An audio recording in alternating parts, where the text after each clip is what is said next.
শুভ সকাল বন্ধুরা, stay with Paromita চ্যানেলে তোমাদের সবাইকে স্বাগত জানাই। আশা করি তোমরা সবাই খুব ভালো আছো। আর একটা নতুন ভিডিও তোমাদের সামনে নিয়ে চলে এলাম। দেখো, প্রতিদিনের কাজের রুটিনে এটাই আমার প্রথম কাজ পড়ে, ঝাঁট দেওয়া। আর এরপরেই কচুগুলো নিয়ে আমি চলে এলাম পুকুরের জলে ধোয়ার জন্য। তো আমার কর্তা আর শ্বশুরমশাই মিলেই এই কচু গাছগুলোই কেটেছে। আর চারিদিকে এখন মেঘ করে আছে, তো এক্ষুনি বৃষ্টি আসবে। তো তাই সব কাজ ফেলে কচুগুলো ধুতেই চলে এলাম।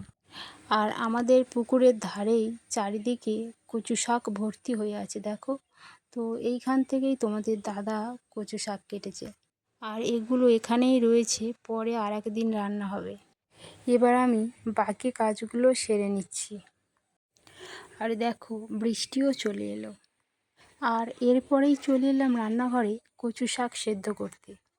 আর যেহেতু মিষ্টি স্কুলে যাবে, তাই ওকে রেডি করাতে চলে এলাম।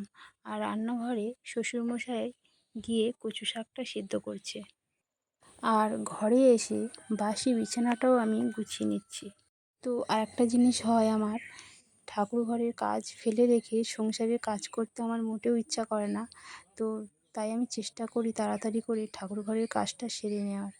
তো যেহেতু হাতে সময় রয়েছে, তাই আমি স্নান সেরে ফুল তুলছি ঠাকুর ঘরের পূজা দেবো বলে। আবার অনেক সময় হয় যে তোমাদের দাদা তাড়াতাড়ি অফিসে যাবে, তো তার রান্নাটা আগে ওই জন্য করতে হয়। তো ঠাকুর ঘরটা আমার বাধ্য হয়ে দেরিতেই দিতে হয়। তো কী আর করা যাবে বলো, মানুষের সব দিন তো আর একই রকমভাবে চলে না, তাই না?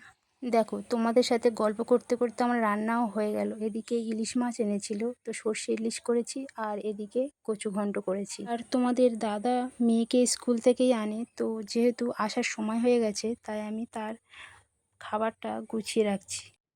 আর অনেক জামা কাপড়ও আজ কেচেছিলাম, তো তোমাদের দাদাভাই কাজে চলে যাওয়ার পরে সেইগুলোই রোদ্দুরে দিচ্ছি। তো বন্ধুরা, ভিডিওটা ছিল এই পর্যন্ত। যদি আমার ভিডিওগুলো তোমাদের ভালো লাগে, তাহলে একটা লাইক করে পাশে থেকো। আর তোমরাও ভালো থেকো। চলো, টাটা।